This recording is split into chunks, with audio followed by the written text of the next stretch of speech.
Sveiki, labą dieną. Mano vardas yra Gabrielius Žvirblis, dar kitaip žinomas kaip Gasparov. Esu iliustratorius, sienų muralų paišytojas, rūbų kūrėjas ir panašiai.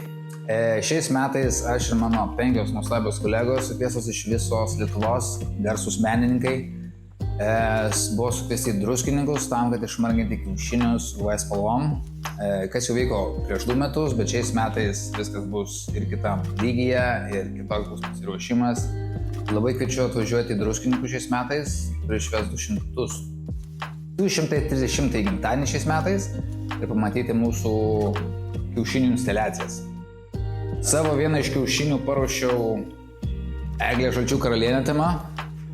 Toks modernus steikas ant to viso su tom labai popinančiom ir stipriom UV spalvom. Tai tikiuosi, kad viskas gerai atrodys ant spalvų ir bus žmonėm į ką pasižiūrėti. Taip pat tikrai labai skatina, nes tikrai yra labai surinkti stiprus ir geri menininkai, kurie tikrai paruošė šis metais labai stiprius kiaušinius. Tai manau bus labai faina pramoga bent kam atvažiuoti ir pamatyti šius dalykus. Tiek.